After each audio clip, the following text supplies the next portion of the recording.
Hello everybody and welcome to this week's EZIRA Hangout number 10 with your host Harrison McLean. And this week we have some major updates for the EZIRA project that we'll jump right into now. But first, what is EZIRA? EZIRA is a protocol for blockchain social media with a decentralized exchange and a peer-to-peer marketplace. Users can make posts on boards, groups, or profiles and encrypt them to make them private. Businesses can create crypto assets to represent voting power and distribute revenue. Merchants can list products for sale and receive free and virtually instant payments from customers. Users earn rewards when they post valuable content, earn tips, and can charge micropayments to access premium content. Supernodes earn rewards for providing file storage through IPFS, and the EZIRA protocol earns revenue by selling account membership, post-promotion, and charging trading fees.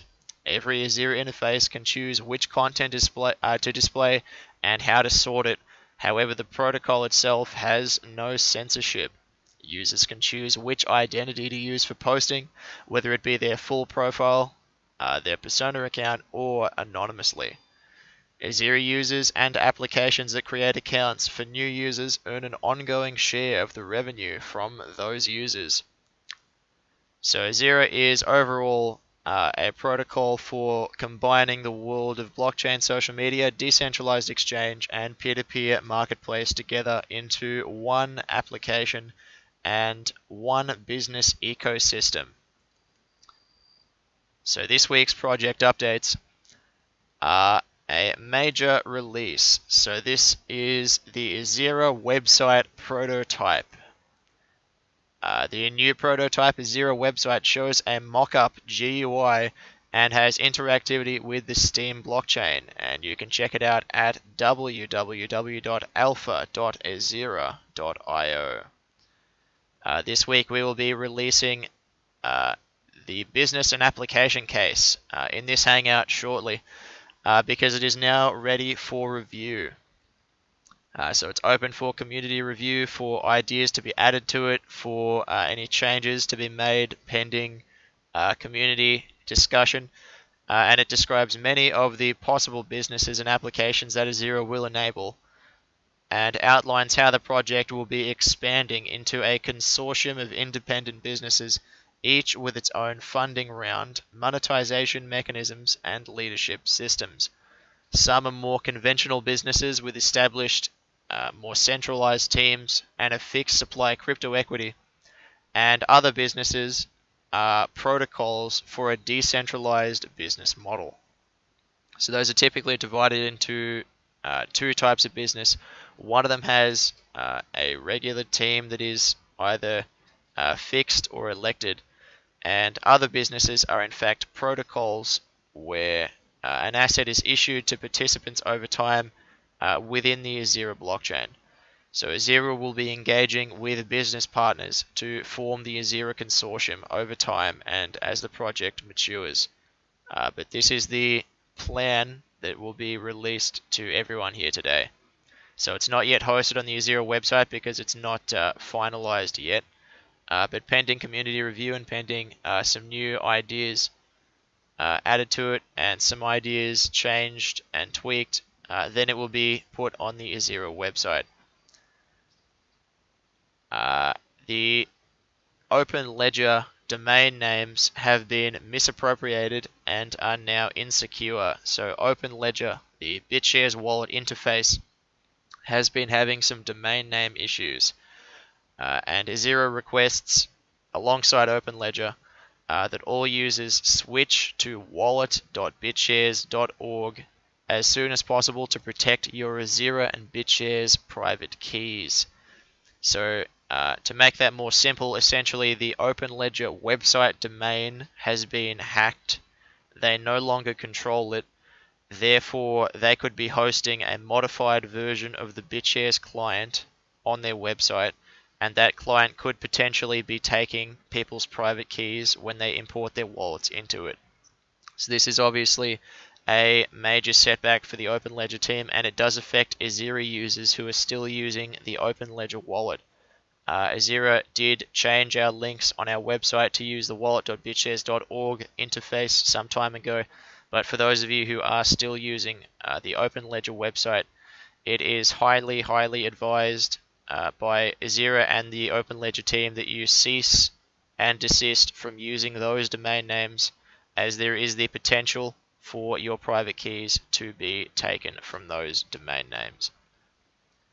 So two major announcements this week. The prototype is now live at EZIRA, www.alpha.ezira.io, and I'll type that in the Hangout here for everyone.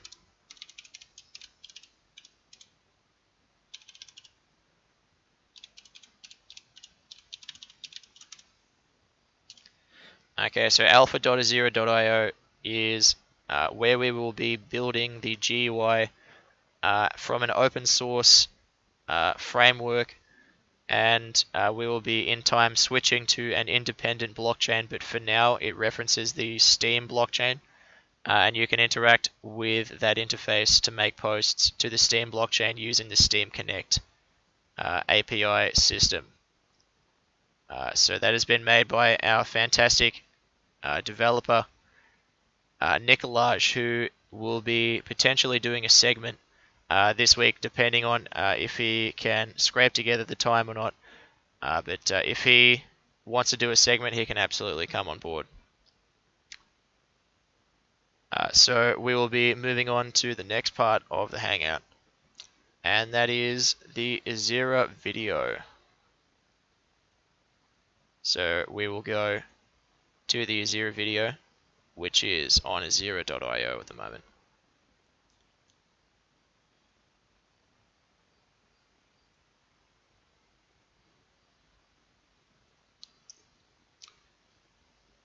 And this week I'll be sort of narrating the EZIRA video for those of you who are in the Hangout at the moment, because yeah, you won't be able to see the video from the Hangout, so I'll be narrating it to you if you haven't already seen it.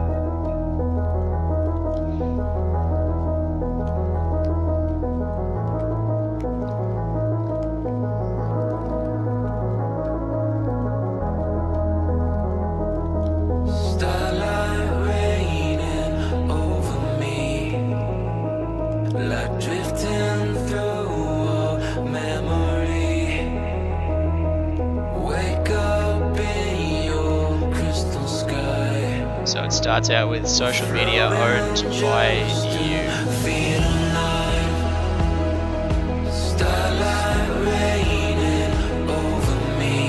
Next step in freedom.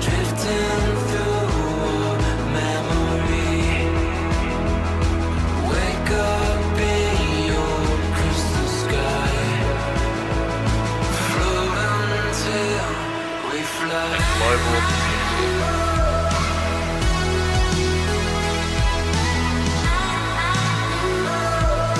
Powerful new money for everyone.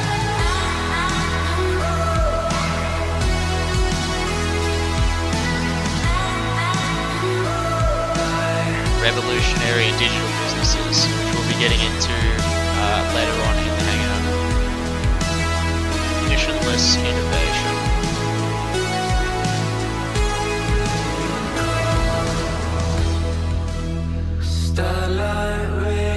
A distributed platform. Like drifting through a memory. Connect like never before. Wake up in your crystal sky. Floating till we build the next world. It goes to EZIRA logo or some cities and some space. Big fan of space throughout a lot of the EZIRA branding, because it really brings a sense of awe to the video. And for those of you who haven't seen that before, I'll be linking that in the Hangout.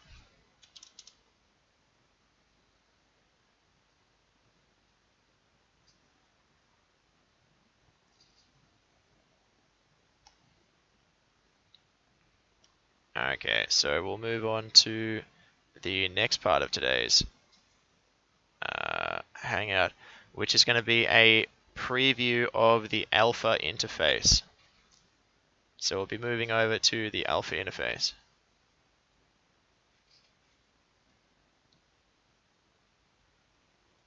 Which is here at alpha.ezira.io. So there's no www on the front of it, it's just alpha.ezira.io.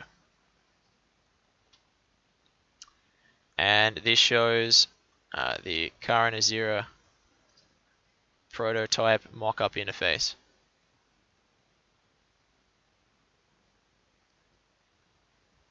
Which displays the posts from the Steam blockchain at the moment, from the people that I follow on my own account. So it's got the EZIRA logo over there, and it has the buttons that will eventually be used for other website functionality.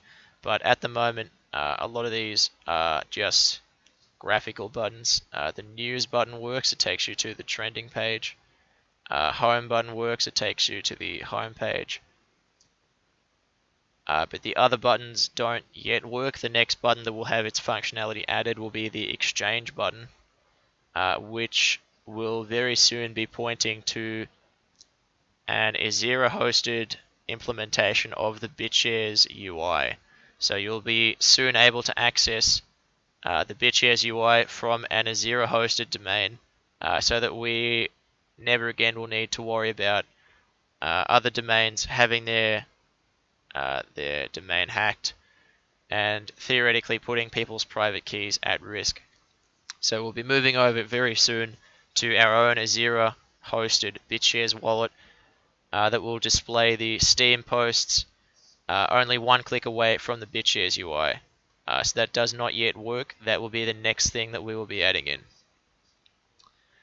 This will be, after this hangout, linked to the EZIRA main website, but this is the first release of the EZIRA Alpha, which is at alpha.ezira.io. So what we've added in, first we took a fork of the open source client busy.org and we added in a few changes, such as a dislike button instead of flags. On Steam, downvotes are heavily underutilized. They were originally intended to be a mechanism for improving content quality, but now they're very difficult to find in the UI, and they're very disincentivized and discouraged by the current Steam UI.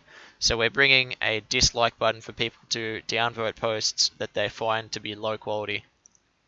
And we'll be using that to actually enforce quality standards as compared to what currently exists on Steam, where you might see 1 in every 20 posts actually has a flag on it. EZIRA will be utilizing downvotes in a way that is reminiscent of Reddit, where a lot of things get downvoted early on if they're low quality, and then they are not really seen from again. And that's the way that Reddit improves the quality of its posts. You often see all sorts of things on Steam that you wouldn't see on Reddit, because there is the downvote button made much more available. Because there's no content censorship by the team running the website, it'll be up to the users to downvote the content that is low quality.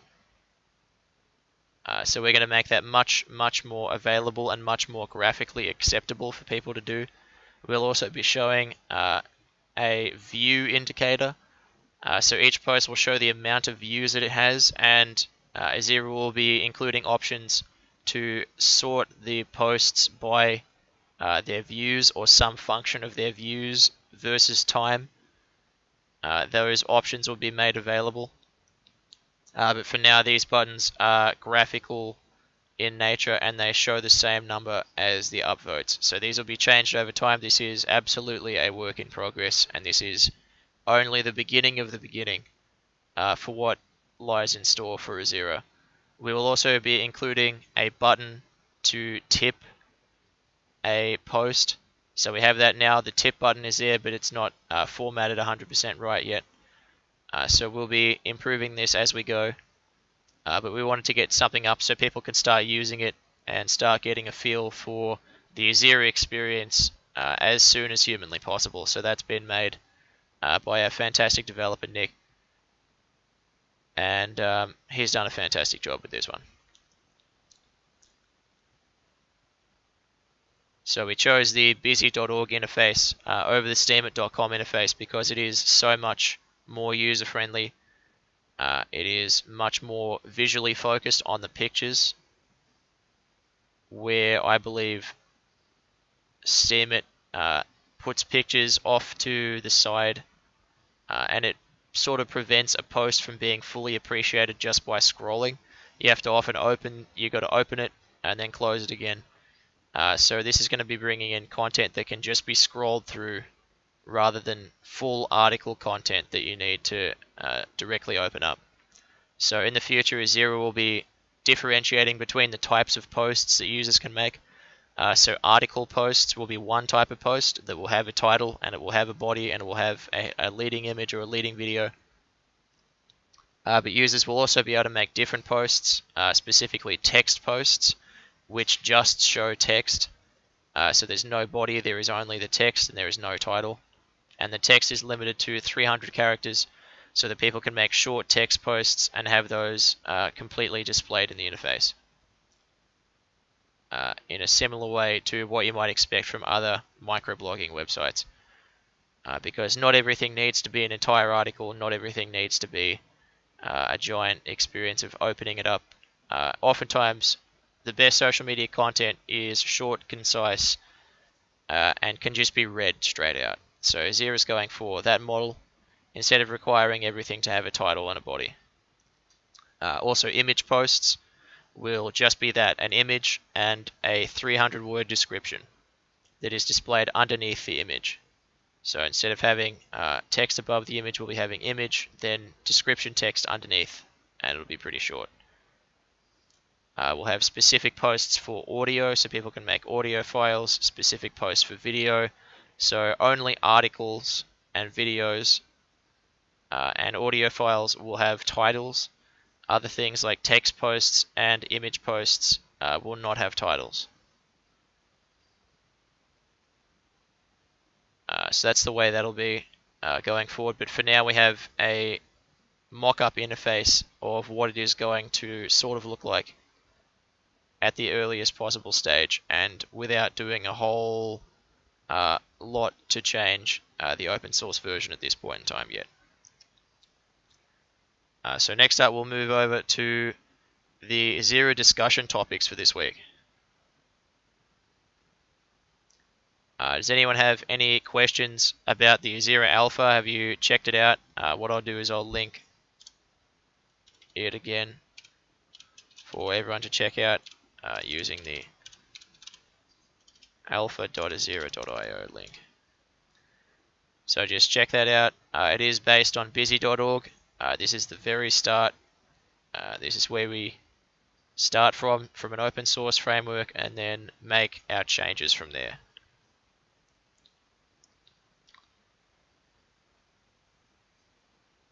Does anyone have any questions about that one? So at this stage it works the same as busy.org. And busy.org is a fantastic project that provides a in many ways, much better interface to the Steem blockchain than steemit.com. So that's why we chose that over steemit.com. So if no one has any questions, we'll move on over to the EZIRA discussion topics for this week. And they are the following. Okay, so the first one we have this week is, what are the problems of exchanges?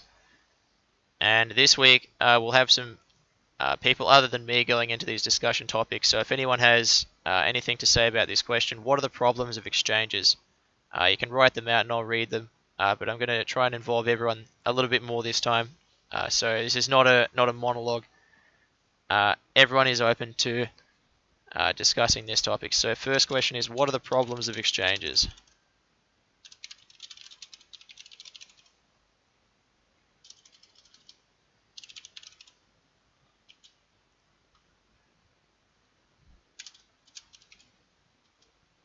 That is the first question this week. So what I think the problems with current exchanges are at this point in time are quite numerous. So what we have in cryptocurrency at the moment, this group of centralized exchanges, they are essentially a banking layer, an intermediary layer between blockchains. And they only need to exist at the moment because blockchains can't natively talk to one another. So it's the same as foreign currency exchanges. They are the latest generation of money changes. So people deposit funds custodially onto their platforms, exchange them using closed source databases 95% of the time, then pay fees on those trades, withdrawal fees, but most importantly, something that people don't realize and is only going to become worse over time is exchanges actually make a lot of their money from what are called listing fees. So listing fees are the price that an ICO project or a cryptocurrency or whatever pays to actually be listed on the exchange. And this can be a large proportion of an exchange's actual revenue is taken from just the listing fee to put a coin on the exchange. So it doesn't cost them that much to do it. For an ERC20 token, the marginal cost to list a new one is quite low. But they can charge any amount of money from tens of thousands to hundreds of thousands of dollars to simply put the coin on the exchange, because they know damn well that the average Ethereum ICO has no excuse and no alternative but to pay exchanges to list it in order to drive volume. So they're providing the access to volume, which is in many ways held for ransom. They are making a barrier to entry for people to create their own cryptocurrencies by locking out the liquidity to only the most high-paying of coins. So they're locking out the bottom end, the entire long tail of cryptocurrencies, by requiring that each one pay a massive amount of listing fees. So the way that exchanges also have so many problems is that they enable many forms of cryptocurrency trading manipulation. So this is another topic that I'll get into a bit later, but because the order books, all the trading orders, all of that stuff, all the balances are all on closed source proprietary databases. Either the exchanges themselves or their close friends or their business partners can get up to all sorts of chicanery behind basically closed doors, and the average user has no way of mitigating it or knowing about it. So cryptocurrency manipulation I'll get into in the next few topics. But first I'll go into how does EZIRA solve these problems. So EZIRA solves the problems of current centralized exchanges, which are in many cases massive companies. Binance is worth well over $1 billion for the amount of money that they earn from trading fees, from listing fees, from withdrawal fees. They can stick fees in wherever they fancy, and in many cases they are earning more than most cryptocurrencies and decentralized applications. So the major cryptocurrency businesses that are making huge amounts of money are the people who are basically acting like banks between cryptocurrencies. So it's a stepping stone between decentralized currency to a fully decentralized economy is what we have now. They're the glue that makes blockchains interoperable. But how EZIRA solves those problems is it puts the exchange on a blockchain itself. So it enables every account to create its own crypto assets for free. It enables trades to be issued as an exchange order via a blockchain transaction.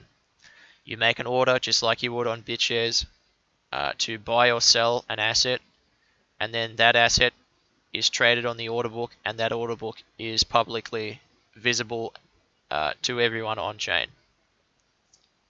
You can see who's trading which assets, for what price, when they do it, and when the blocks are every 3 seconds, that is virtually instant from a user's perspective. Those trades can be very, very quick, and in many ways it's faster and easier and cheaper to deposit other currencies onto the BitShares blockchain and then send those to other people instead of sending a transaction on the native chain of that currency. So for Bitcoin and Ethereum in particular, it's much cheaper to transfer a gateway asset for Bitcoin or Ethereum than it is for you to transfer the native Bitcoin or Ethereum, because the efficiency of the BitShares blockchain is simply that much higher. We're going to see legacy blockchains transfer their wealth into their representative assets on higher, more powerful chains. And I think that BitShares is the start of that, and EZIRA is the continuation of that. So how EZIRA improves over BitShares is it does a few important things. It makes sure that people are able to access a cryptocurrency creation process for free. So there is zero marginal cost to creating a new cryptocurrency, so that we can once and for all put an end to the scarcity of being able to create a cryptocurrency. When everyone can create a cryptocurrency, that's when the community behind that cryptocurrency and the application behind that cryptocurrency matters. No longer is it a case of every single cryptocurrency basically by default offers you a better store of value than fiat currency simply because it's limited and international and borderless. Because the costs involved in creating a cryptocurrency prior, there have been barriers to making one that make each and every single one of them somewhat intrinsically valuable just because it's a cryptocurrency. When there's zero marginal cost to creating a new cryptocurrency, then we're going to see an entire shift up in the psyche of the entire crypto space. So when anyone can make one for free without knowing any code, then it becomes a matter of what it represents, what it stands to offer you, what community accepts it, what merchants accept that asset, and why merchants would accept that asset as compared to others when anyone can make one for free.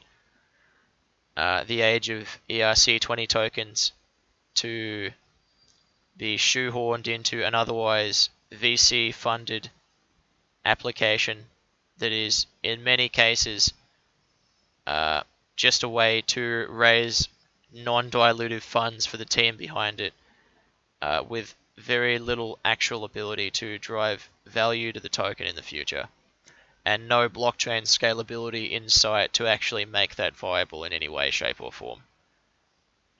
We will see a massive migration to cryptocurrencies that are first and foremost scalable, and second of all either accepted by a large community as a medium of exchange or offering a financial return on investment. That's where I think we need to move to. Instead of having assets that are where their intended purpose is to fund an application, and then everyone who uses that application is limited to using a specific coin. People are not going to want to hold 50 million coins to use 50 million different things. In many ways and many cases, they're going to hold a few, probably one asset that they recognize as their money, and then spend that everywhere. So when you have a DEX that enables trades between every single cryptocurrency, you can enable any coin to be spent for any coin and any coin to be accepted in exchange for any product.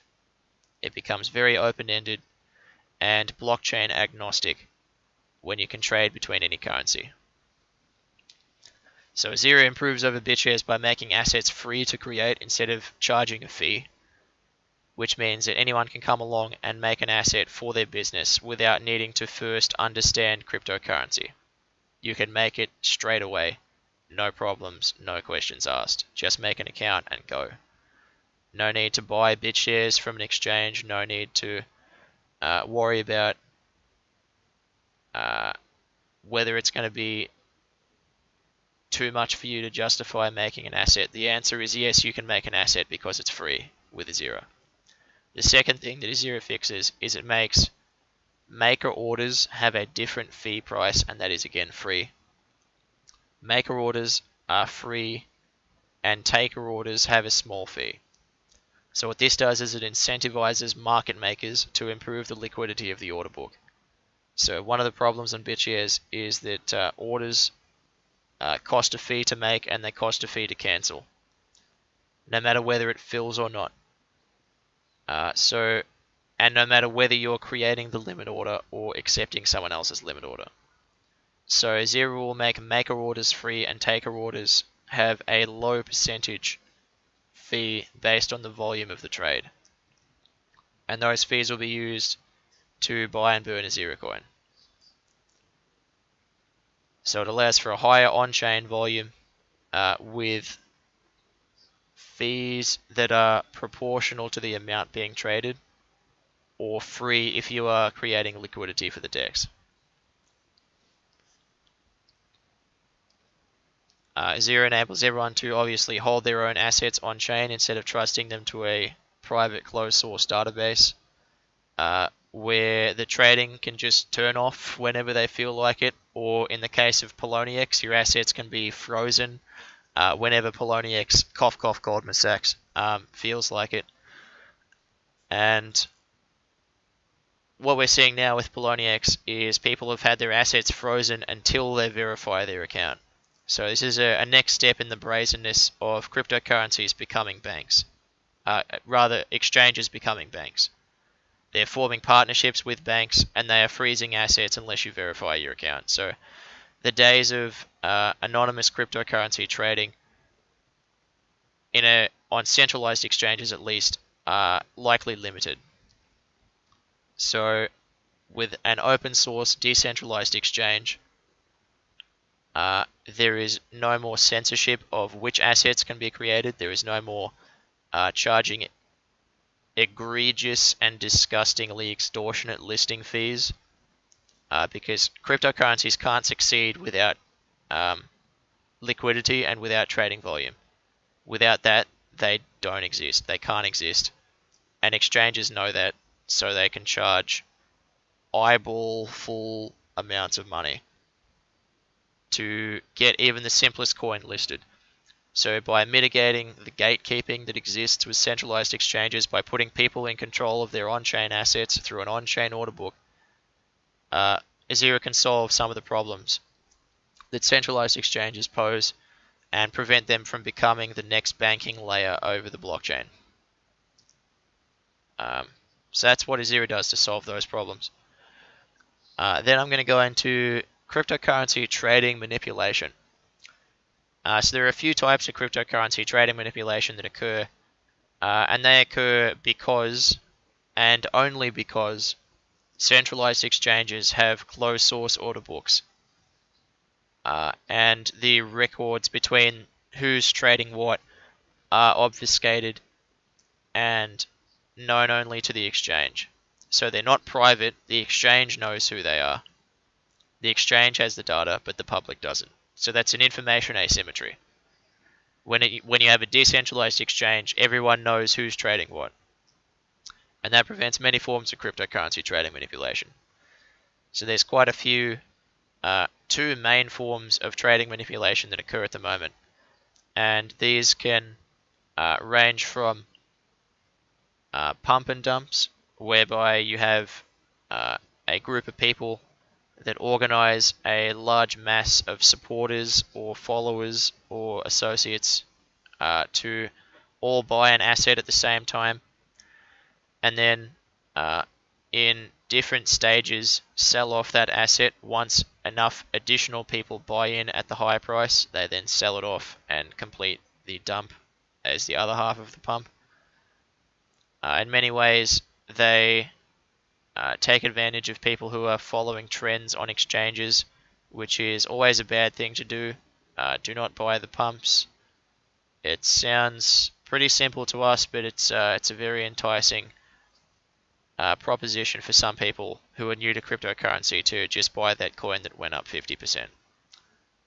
Because who knows, it might go up another 100%. So pump and dumps would put a publicly accountable username behind the people that organize to buy and subsequently dump the asset. So it won't prevent them, but people will be held accountable for their actions when they are involved with that sort of thing. And held accountable by the community, not by any law, not by any force, not by any coercion. But people will know that a pump and dump has occurred. They will know who is behind it, who sold when, and in many cases, the leaders of pump and dump organizations sell far, far before the dumping price that they tell their followers. So it'll put a stop to people believing their lies sooner rather than later. Other forms of manipulation formed on centralized exchanges are fake walls or spoofing orders. So in many ways, whales that hold large amounts of cryptocurrency, they tend to be able to move their orders around the book as they like. And one of the ways they pump or dump prices is by making a large order down the book a bit that provides a large wall of support, or the appearance of support, or the appearance of a will to sell, or the appearance of a wall on the order book, in order to coax people into believing that it is supported or not supported at a certain price. So people that, again, are trying to follow trends get a misguided picture of the actual perception of the coin and the actual demand and supply of that coin at different prices. So again, with decentralized exchanges, you can see who's doing it, you can see when they take their order off, and that is all on-chain and immutable. So again, it doesn't stop it, because you can't stop it, because there's no reason you should stop it. But it does make it clear who those people are, and the community can adjust accordingly. So this is not about enforcing any preventions for people trading the way they wish to.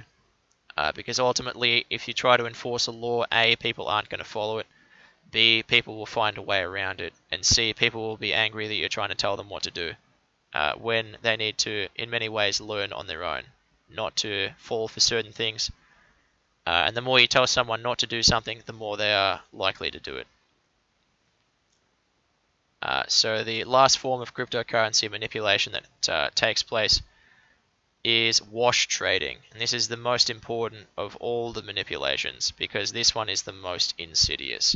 So the others are pretty straightforward. They're trying to make money by luring people into buying or selling at the prices that they want to.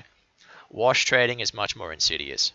So wash trading occurs when an asset is traded between either a person with themselves, they can fill their own orders, or between two or more colluding people to artificially inflate the volume by placing buy and sell orders at the same price and then going back and forth between each other.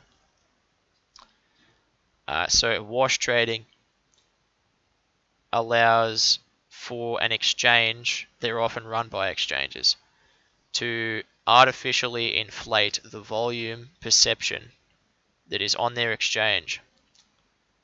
And that allows them to do something very important, and that is to sell the idea and the perception and the appearance of high volume to new coins to subsequently pay the listing fees that they charge to get on their exchange. So wash trading allows an exchange to artificially inflate its volume and to make the appearance of large activity in the cryptocurrency market where there is no such activity or genuine interest. So it makes the pitch to new cryptocurrencies to list much easier when they can say we have X amount of volume, or we have X amount of flow through, our order book is such and such thick. when you are considering that they are making the majority of their money from convincing ICOs to list their coins. What we have is a system where ICOs with false and dead-end business plans in many cases are paying to list their coins on exchanges that have false volume and ultimately getting nowhere for anyone. So there's a whole lot of trying to take money from different people and different projects, and not a whole lot of making genuinely useful applications. So what I'll do is I'll talk about why EZIRA chose bitshares over Ethereum, and this comes back to why EZIRA essentially had to choose bitshares over Ethereum, because Ethereum is not scalable. A proof of work chain with 14-second block times is not a viable way to run a decentralized application that anyone, anywhere is going to use for a few reasons. Reason number one, gas fees. Gas fees are too high. They will always be too high because Ethereum scales its gas limit far too slowly. There is no surplus capacity in the Ethereum blockchain supply. Its blockchain is, to my knowledge, well over a terabyte in size at this time, and it only will trend higher. So the applications that are charging gas fees are depending on users being able to and willing to pay several dollars, in many cases like $5 or $6 a transaction for whatever they're doing on the Ethereum chain, and then wait for that to be confirmed. So that's not sustainable for any business that wants to make an application on the Ethereum network, unless that business is trading a token or moving tokens around or fundraising, or prediction markets could also work under those constraints. People might be willing to pay for large positions on prediction markets which work in smart contracts. Other things that might work are decentralized exchanges, where people use asset arrays, Bancor arrays for decentralized exchanges, can potentially work on Ethereum because you are interacting with a contract and not a market-making entity. If you're trying to have an order book on the Ethereum exchange or a decentralized exchange running out of a contract, you run into some even more significant problems in bitshares, because you have to pay the order to pay a fee to make the order, pay a fee to cancel the order. You have to always make sure you pay the right gas fee with a gas price and the right gas limit, otherwise the transaction fails. So the fact that transactions can fail means that it's very difficult for end users to understand what they're doing. Because the gas price to gas limit is not very intuitive for most users. And the block times are simply far too long. So even if it did scale, even if there was throughput, it's simply too slow and too expensive to run anything of consequence that a user is going to be able to use on Ethereum, because it's not free for end users. It needs to be free for end users. That's where Dan Larimer got it very right, and it's where EOS is going to get it very right, and it's where Steemit got it very right, and it's absolutely where EZIRA is going to get it very right. It needs to be free for end users. That's it. It needs to be fast and free for end users, so that there's no functional difference between using a blockchain and between using a centralized database. That's when we'll see a massive adoption. And not before. Not before. So we'll move on to the next section of this week. But first up, does anyone have any questions or comments that they want to put on to the topics that we just discussed? So the problems of exchanges, how EZIRA solves those problems, the cryptocurrency manipulation on current exchanges, and the reasons why decentralized applications need to really move away from the Ethereum blockchain.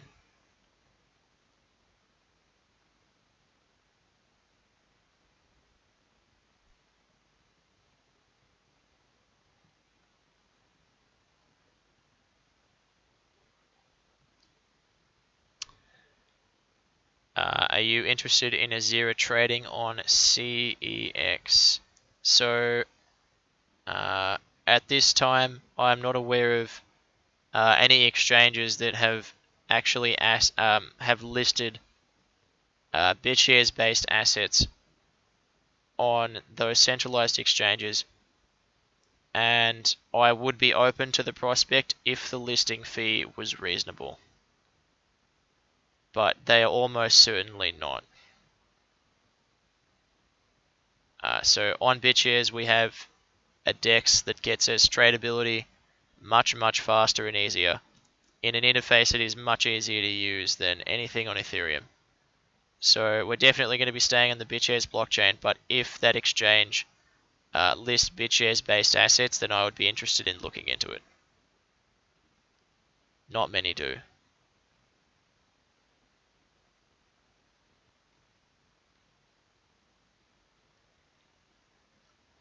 Gurpreet says, is the project available for pull request? Yes, it is. So the EZIRA Network GitHub is currently the hosting repository of the EZIRA client repo.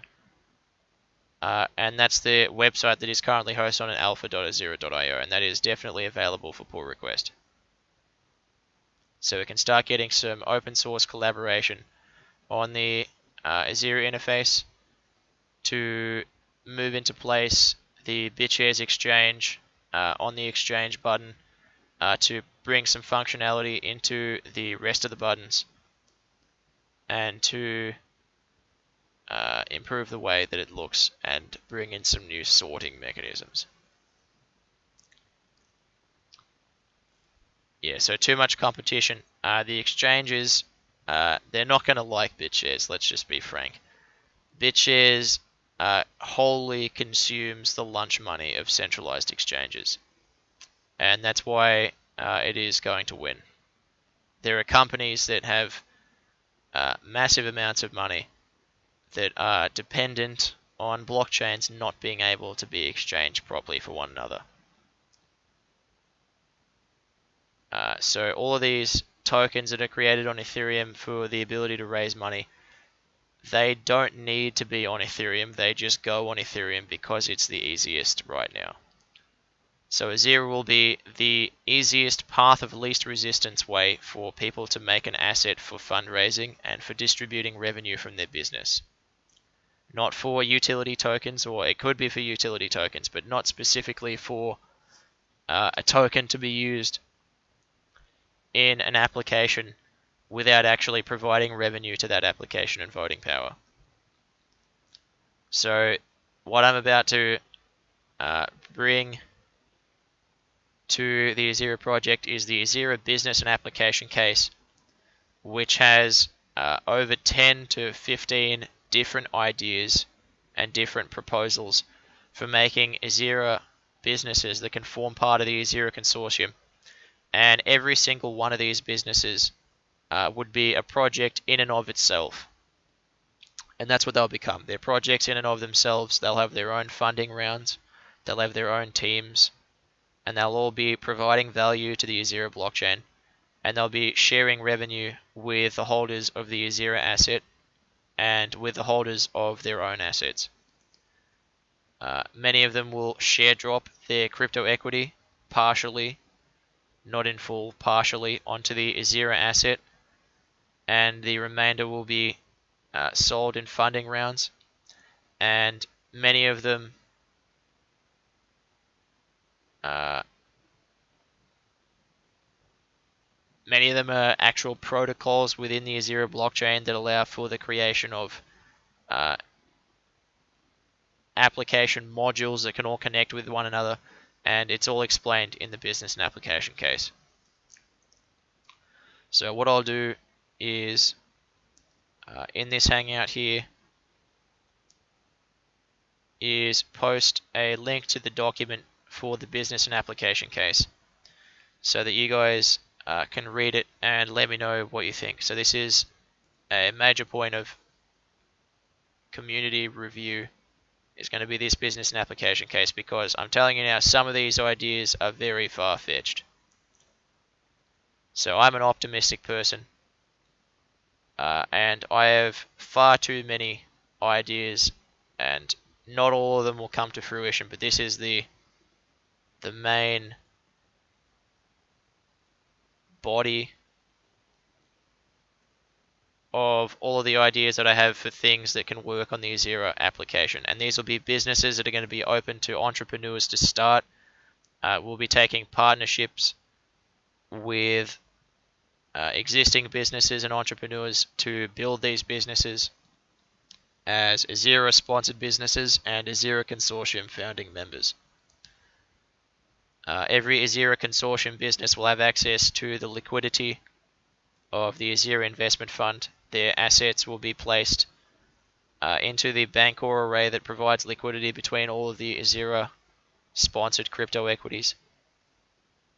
And all these assets that I'm about to explain to you,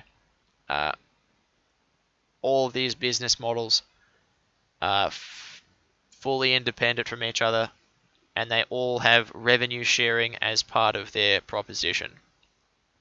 So none of these are empty baseless utility tokens. They all have voting power and revenue as part of the asset, which is where cryptocurrencies need to go.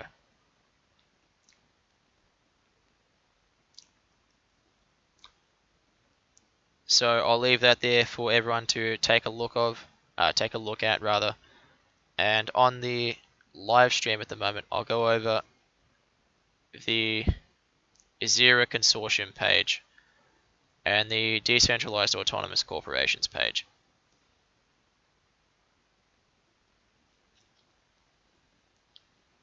So I'll read these two pages here, and I'll leave the rest of that for you guys to check out in your own time. But the model of the EZIRA platform is an implementation of a decentralized autonomous corporation.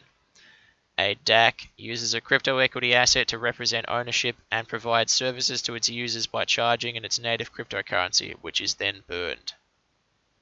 A DAC offers the following properties: autonomous services provided by its community and platform. Holders of the crypto equity asset have ownership over the protocol and voting power over its leaders. Revenue earned is distributed to the owners of the DAC protocol, represented by holding a crypto equity asset. Workers are elected by voters and are paid with cryptocurrency issuance. The owners of a DAC crypto equity have a limited liability that is limited to their ownership of the crypto equity. A DAC can raise funds through offerings of equity and debt backed by a cryptographically secure repayment mechanism using incoming funds to that business account.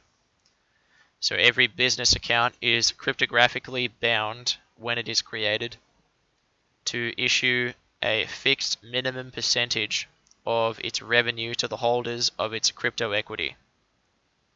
So what that means in more simple terms is every business is guaranteed to distribute some of its money to everyone who owns it. Cryptographically determined. Cannot be changed. Immutable. Autonomous revenue distribution to an asset. That's what a business account will do. The EZIRA blockchain offers anyone the ability to create their own decentralized autonomous corporation with the capability to operate completely autonomously or with guiding input from their elected leaders. The types of DAC that can exist are infinite. The market will decide which ones are most valuable.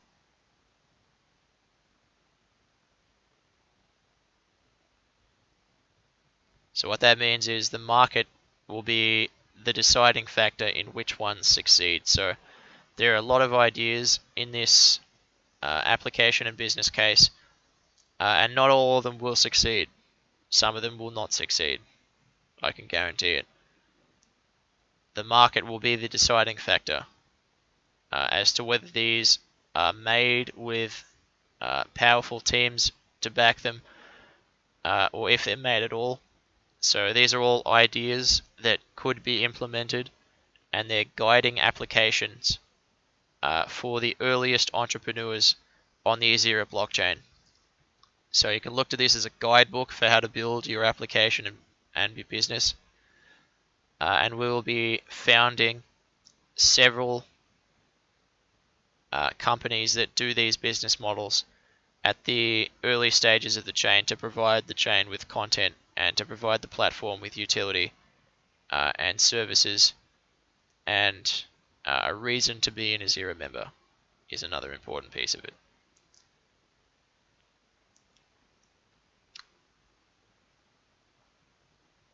So EZIRA will offer every entrepreneur and every creator the most feature-rich platform and infrastructure for building their decentralized autonomous corporation.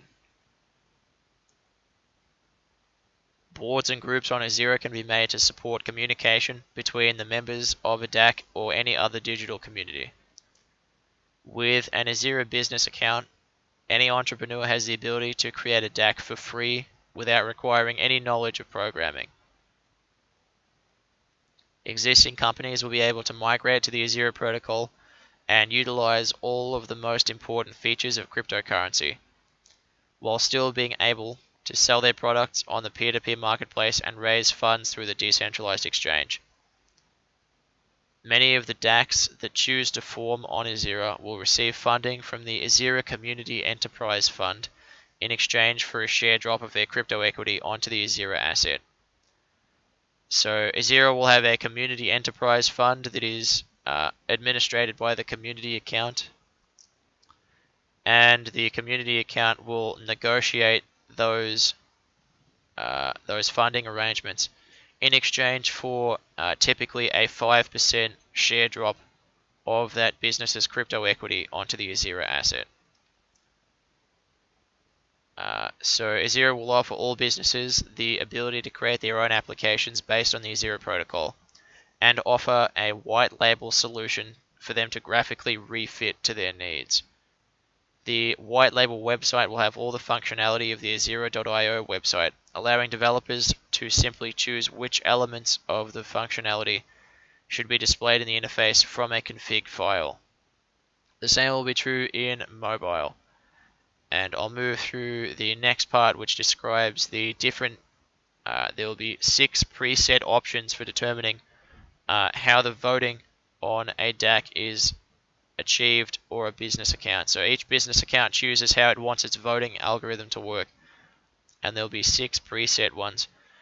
Stake proportional voting, which is a very simple 1 crypto equity, 1 vote. Quadratic voting, which takes the square root of the crypto equity held, and that is the amount of voting power that a user has. So it's a bit more equal, but still allows larger holders to vote more. And stake democratic voting. So all the holders of at least 1 unit of that equity have 1 vote. So that's more democratic. Again, so everyone that has a minimum amount has an equal vote in that system. And then there's funded variants of all of those. And these revolve around burning a unit of the cryptocurrency of that DAC. So every DAC will have a crypto equity, a cryptocurrency, and a crypto credit. So this is by default in a business account. Every business account's name in capital letters is their crypto equity. Every business account's name with the coin prefix is its cryptocurrency, which is issued on a linear rate. So it's a fixed amount per year is issued to the contributors or whichever outputs of value that business has. And when it is burned, it raises in value, obviously. So funded proportional voting is you burn 1 unit of the cryptocurrency to get 1 vote. Quadratic, you burn an amount of the currency, and the square root of the amount you burn is the amount of voting power you have. And democratic is all accounts that burn at least 1 unit have 1 vote. So everyone pays to have a vote under those systems. And they get an equal amount. So there's an equal amount charged for the same vote for everyone. So there's no more ability for one person to burn more than another one to get a higher vote.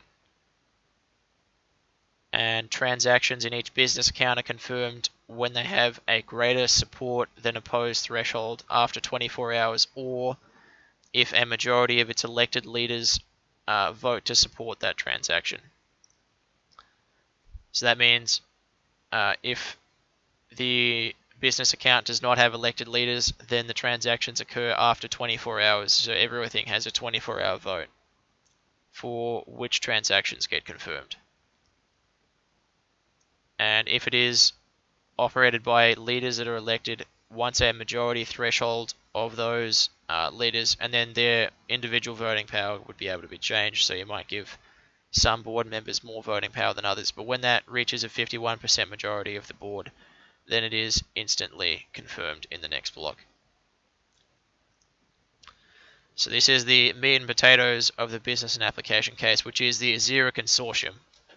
So at the start of the application case, to make this very simple, I've put one-sentence descriptions of all of the initial theoretical members of the EZIRA consortium.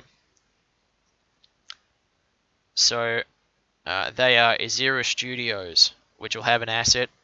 All of these will have their own asset, or multiple assets, depending on which one they are.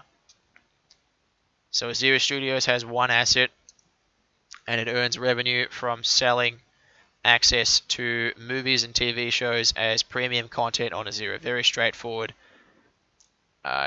It makes premium content, so it might sell a movie for $1, or it might sell an episode of a TV show for 20 cents. And if you have an EZIRA membership, it's free within the allocation of membership that you have, because it is an EZIRA premium partner. So EZIRA Recordings is the same business model, except for high budget music and albums. So they'll partner with musicians to create and fund an album for release on EZIRA, also as premium content, and also for free with an EZIRA membership. EZIRA News will be making a daily free news broadcast and a 24-hour live streaming channel with content throughout the course of every day. And they will make, starting with 4 premium shows, so premium content shows. Each one goes for half an hour, and they will be every day as well. So EZIRA Apps produces mobile, web, and desktop applications for use on the EZIRA blockchain for release as premium content through an open source app store or an application store.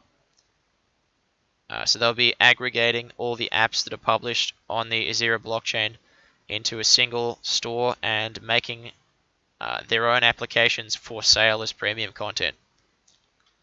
And they will also have their own asset. So all these so far have their own asset, and that asset will be receiving a share of the revenue earned from its production of content. EZIRA Labs produces and aggregates peer-reviewed original research into a free scientific journal and creates declarations of innovation to earn revenue sharing from product sales. And how EZIRA Labs earns revenue is by charging a subscription fee to the 100 highest bidders. They might be business associates or academics or university organizations or other research teams. So the 100 highest bidding teams or businesses or individuals each week have access to the journal 30 days prior in a private advance release of each journal. So they get 30 days prior knowledge of the free scientific journal in exchange for a significant payment for partnership with EZIRA Labs. And EZIRA Labs funds peer-reviewed scientific research with no strings attached depending on the outcome, so that everything can be published onto the EZIRA Labs board and the best pieces are combined into the peer-reviewed scientific journal. So EZIRA Live uses a mechanism similar to delegated proof of stake to essentially elect live streaming content broadcasters for 4-hour blocks 6 times a day. And they earn money from tips, and they produce the EZIRA Live asset that is distributed to all of the contributors to the EZIRA Live protocol. So that is a protocol business. That's not a company. That's a protocol that selects people that have voted to produce live streaming content with a few specifications and the ability to have sponsored segments whereby the purchaser and burner of EZIRA Live asset gets to promote content on the platform or on the stream essentially. Then there is EZIRA Dex, which is the newly shifted from the original EZIRA implementation of the founding team. We're going to be moving the decentralized exchange gateway assets into its own independent business. So EZIRA Dex will be making fees from the EZIRA gateway assets, and anyone is able to compete with those, and EZIRA Dex will be charging no listing fees. It will be making a small trading fee off of its gateway assets and from withdrawal fees. And it will be and it won't be charging fees for maker orders, only taker orders. And that's only on EZIRA Dex's native assets. That will be open to competition for other people to provide their own deposit and withdrawal for cryptocurrency services. EZIRA Pay, this is a very important one. EZIRA Pay establishes franchises internationally to provide fiat currency gateway assets for exchange on the EZIRA decentralized exchange, market liquidity for their asset, and payment terminal integration and interfacing for merchants.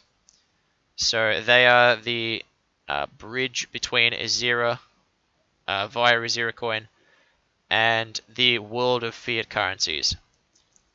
So one of these forms in each country to follow the regulations and the requirements of each country's legal system to interface with its banking system.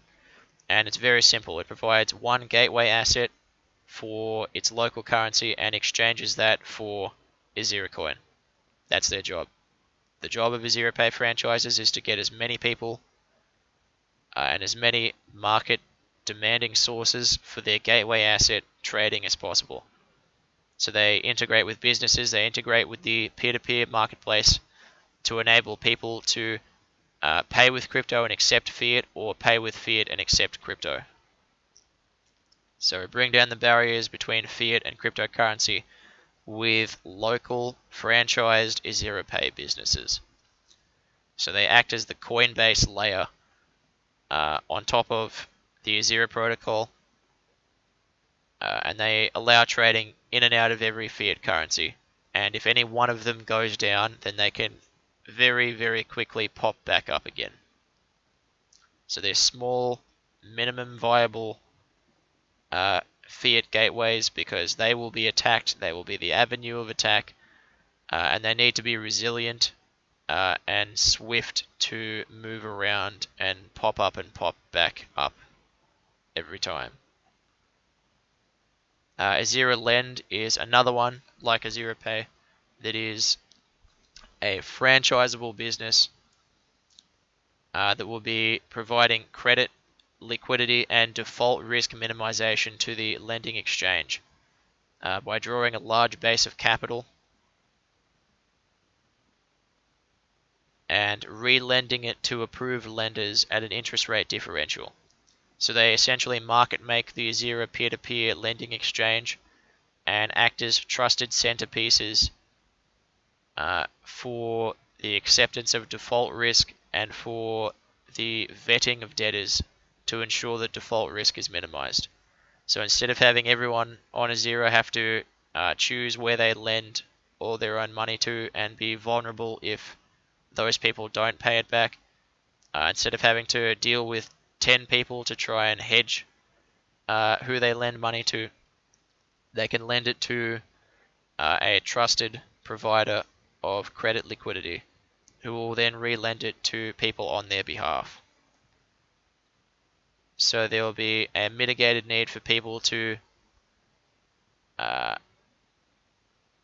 manage the default risk and conduct their own lending hedging in case of default risk, and it'll lower the interest rates of everyone involved because there'll be a greater ability to trust people through this intermediary, the one and only viable business case for banks under cryptocurrency. That is it. And it will be called EZIRA Lend. Then there's EZIRA Hedge, which will be an actively managed investment fund for EZIRA decentralized exchange traded assets. So that'll be a mechanism whereby funding is placed into a series of portfolios, and elected fund managers who are incentivized to perform well are able to, with consensus among themselves, make trades and allocate assets in the fund for investment performance according to specified goals and directives and risk tolerance.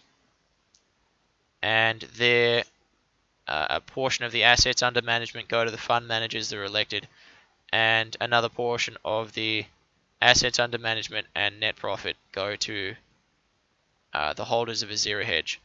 So the EZIRA Hedge asset itself is a Bancor smart token. For those of you who are aware of Bancor smart tokens, it's the asset that is received in exchange for a contribution of assets into a liquidity pool, with the reserve ratios being all of the different coins that make up the EZIRA Hedge platform. And they have voting power over all the elected traders, so they're incentivized to perform well. And they are required to hold some of the equity that they are trading, so if they perform badly, they lose some of their own funds. Then there is the most ambitious and probably most outlandish potential application for EZIRA, and that is EZIRA Mind. So EZIRA Mind produces artificial intelligence software modules for the DANI protocol to deliver open source autonomous neural networking platforms to EZIRA users and businesses. So EZIRA will be implementing an open source artificial intelligence module protocol called DANI, or Distributed Autonomous Neural Intelligence for short, or for long, or for acronym purposes. So that is essentially an asset that is vested in software modules to form an economic neural network of neural network software pieces, so that information can be drawn in to train those modules to make the neural net weightings perform better. And each application chooses a recursive subset of modules which depend on other modules, which depend on other modules, which select between modules, and it's the entire mechanism for creating a decentralized autonomous neural intelligence. And EZIRA Mind will be the business that starts off as the caretakers at the start of that protocol to build out the modules and to improve them and to earn a revenue from doing so. Because the owners of modules earn units of DANI depending on how much DANI is vested in those modules. So there is a continual incentive to have applications demand for the usage of your modules, and there will be essentially a marketplace for every module to choose which modules it depends on and which modules to use to analyze the modules and determine how they perform. And that's the longest part of the business and application cases describing how that works. But that'll all be hosted on IPFS using the EZIRA Supernode network. Then there is EZIRA ID, EZIRA Secure, and EZIRA Base. So EZIRA ID provides identity verification for profile account users and allows developers to access its account whitelist for free and its user information with the user's permission and a fee. So that is enabling businesses to use EZIRA ID to determine who's trustworthy, and then if they want to go further, then they can request to access the user's information via EZIRA ID without having to connect directly with that person's account on the EZIRA blockchain. So it pulls specific information for a fee and with the user's consent, and a portion of the earnings from that fee are transferred back to the user and a portion is kept by EZIRA ID. EZIRA Secure provides a service model to validate and mediate the trades between users on the peer-to-peer marketplace and audit EZIRA's businesses. So EZIRA Secure is going to be the auditing platform that is going to verify the validity of each EZIRA business's transactions, its products, its reputation, and they're going to form the basis of the initial mediators. So for those who have read the EZIRA Whitepaper, you'll know that the marketplace is made up of mediators that vote to close transaction disputes and to confirm the transactions have gone through. So they will be placing mediators onto the marketplace for the wider participants in the ecosystem to use those mediators for transactions. And they'll be earning funds from that and distributing their revenue to the EZIRA Secure asset. And last but not least is EZIRA Base, which is a straight up and simple service model to access the EZIRA Supernode network to operate cloud servers for web hosting, file hosting, and data processing.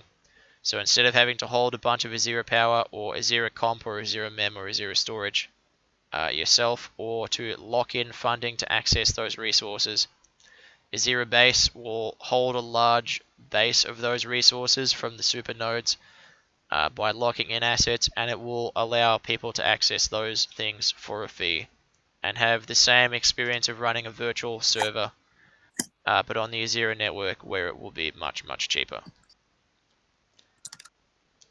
So I'll let everyone read the rest of the application case for themselves. That is in the Telegram. That will be in the Telegram. That will be in the Discord channel. I've released it on the Discord.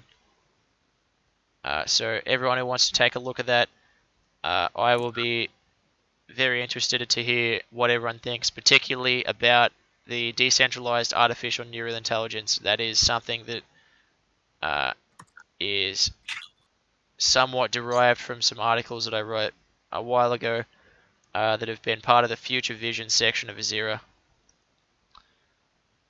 So that is the specification of an open source autonomous neural intelligence platform, and there will be a business on top of it to operate it at a starting point, and then other businesses and other groups and other developers will join in to earn Danny themselves. So that's the business and application case. That has been posted up a bit earlier. It is not in its final release state yet. I would definitely like some community overview, some feedback. Tell me if I'm crazy, is what I'm asking here. Does this sound crazy to you? Is the idea behind this. But essentially, the business and application case lays down the foundations of the founding members of the EZIRA consortium by outlining specific business opportunities that will be very, very possible and very, very useful for the EZIRA blockchain to have. And that will be where the true source of EZIRA's power comes from. Instead of being like EOS, where it's just going to be, yeah, we make the software and then everyone else does all the work. No.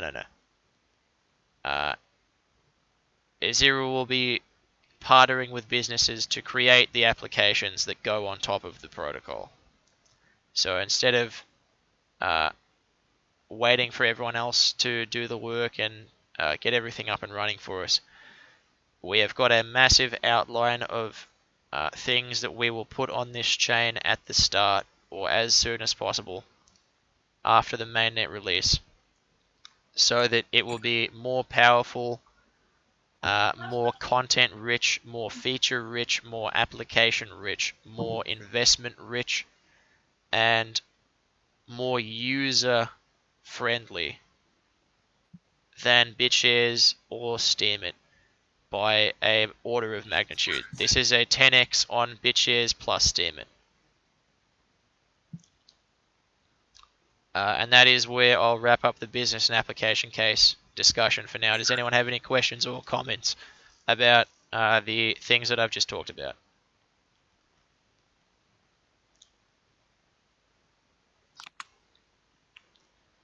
Okay, so I'll go back through a few of the questions. And we'll start with... can a charity organization build on EZIRA? Yes, every organization can build on EZIRA, especially charity organizations. Can we register through the prototype link? Unfortunately, no. You do need to have a Steam account before you can use the Steam Connect API to make posts, but you can still log in with your Steam account through Steam Connect. Can we start posting on the platform? Yes, you can. It works on the Steam blockchain now, but it will be switched to the EZIRA blockchain.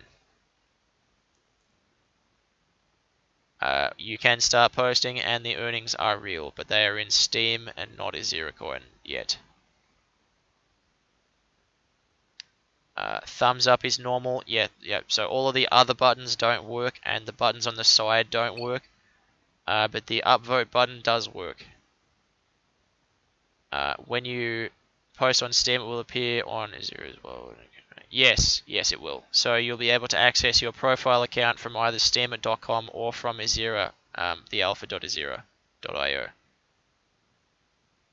Because it's pulling from the same blockchain, it's the same chain, it's got the same posts, it's the same stuff. And EZIRA will be the same, so one EZIRA blockchain will be able to be referenced by hundreds and thousands of EZIRA applications. Except we've got a concrete plan that I've just outlined to build out an entire ecosystem of businesses and applications on the EZIRA blockchain, and those will be founded by the EZIRA team with networks and partnerships with existing businesses and new entrepreneurs to make those into a reality, one at a time. We'll focus on one at a time after the mainnet release. That'll be our focus after we've built EZIRA out, after all the whitepaper functionality is built in. Our work is still not done because one by one we will go through and we will build every single one of those applications and businesses with partners and with funding from the annual coin offerings, from the main ICO, and from the revenues earned from each business prior. So for every one we make, that'll start earning revenue basically straight away. They're all very low cost, high revenue businesses. So like publishing news, that's not going to cost too much to make and it'll be earning revenue from day one. None of those are really too high upfront expenditure except EZIRA Pay. That will need a significant amount of working capital to provide the liquidity for that. Some of the other ones are EZIRA Labs. That'll be something that is started small at the start and allowed to grow with participating laboratories joining the project and joining the team. So EZIRA Labs will be essentially a collaborative effort between open source laboratories to produce the journal. That will be one that has a very significant impact on the way that scientific research is funded. Right now it is funded almost exclusively by government organizations. And if the government doesn't like what you publish, you don't get your next project funded. They give it to someone else who toes the line. Alright, it's that simple. When government pays for scientific research, you get scientific research that strengthens the position of the government. Makes perfect sense. So we break the loop and we break the cycle of science reinforcing government because government reinforces science. I'm a scientist first. I went to Monash University to study science. I have a lot of passion for science and the research process. However, seeing the way that it is funded is something that needs to be changed. It's very simple. So at the moment, any advantage or benefit of posting via the Alpha EZIRA site, so you get a better user interface in my view than the Steam website. It shows images expanded much larger. You can scroll through the images properly. You will eventually have a button to the bitshares wallet on exchange. That'll be included very soon. But for now, there is no monetary benefit to posting on the Alpha site as compared to Steamer.com.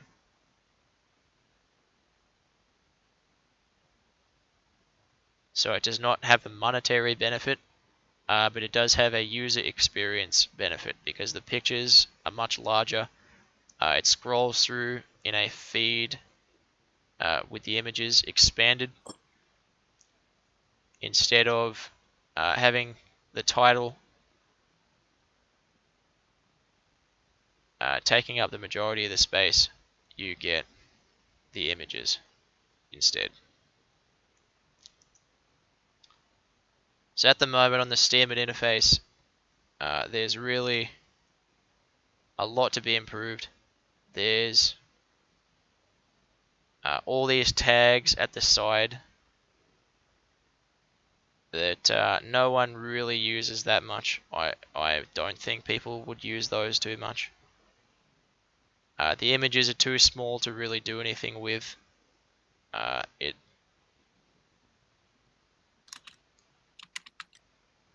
It doesn't really have a whole lot of character.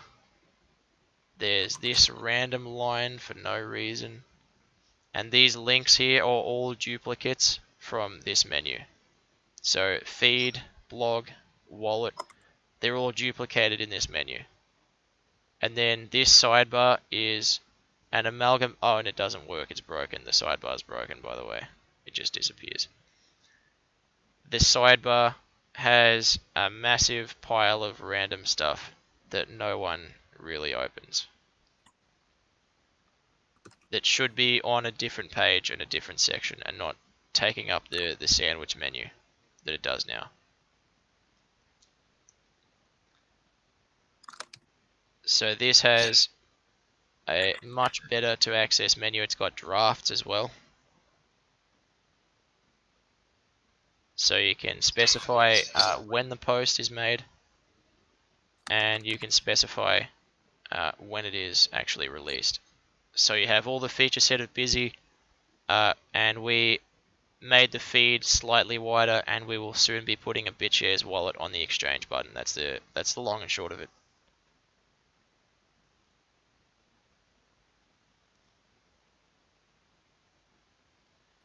We have D1 asking, why can't EZIRA operate on Steemit blockchain? I think this concept of alpha is kind of cool though, my suggestion. Yeah, so this alpha is just to show what it looks like. This is not going to be the final product. We will be moving to the EZIRA testnet chain when that chain is ready.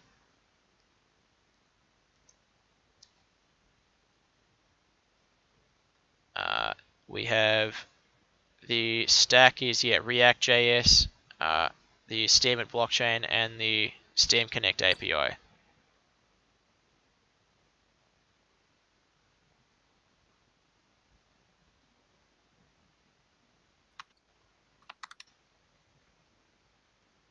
And what is the question being asked here?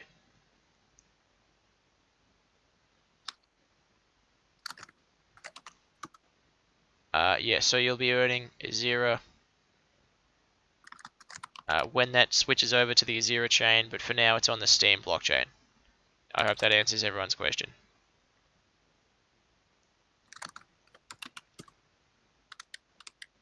Okay, so lastly we'll move on to the general discussion.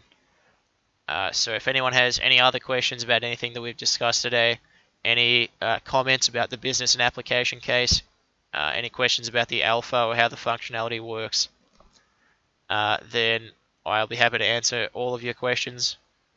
If you have any business queries, proposals, applications to work for the EZIRA team, please email me at harrison@ezira.io.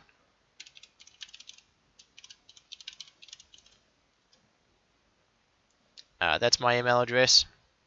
We are accepting applications to work for the EZIRA team, particularly back-end developers, to start building out the testnet chain. We'll be using a modified version of the Steam chain with user-issued asset functionality to start out the EZIRA testnet, and we'll be advancing upward from there. So for those of you who aren't already in the Telegram channel, you can join the Telegram channel at www.t.me /EZIRA network.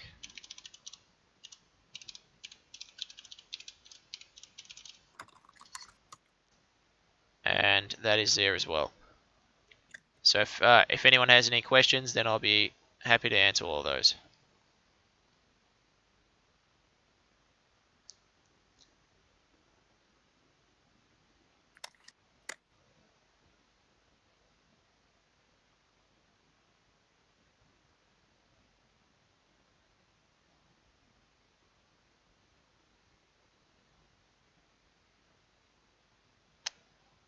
You have missed a letter in that one semester. I'll do the link again so it works.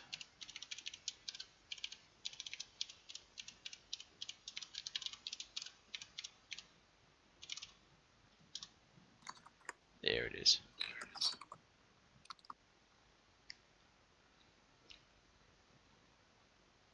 Okay, so if no one has any more questions, then I think we'll wrap it up for this week.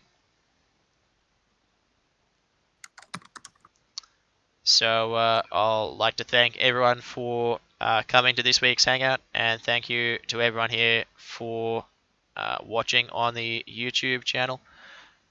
Stay tuned to the EZIRA project.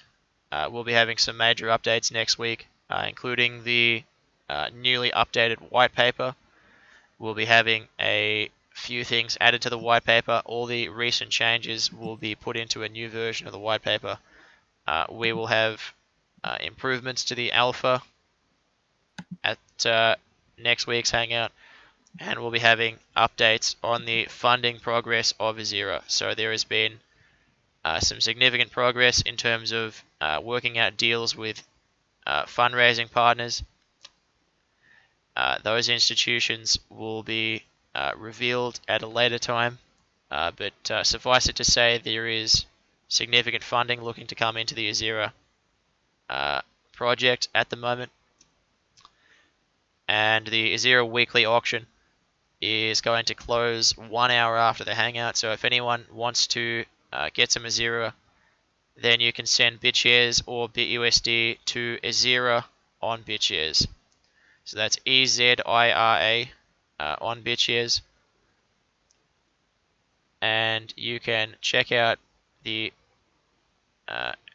EZIRA bitshares account on www.wallet.bitshares.org. So I'd like to thank all of our Diamond EZIRANs for ensuring the funding of the project so far. I'd like to thank Dow Street. I'd like to thank Meta, bitshares 2010, and many other large holders of the EZIRA asset who make this project possible.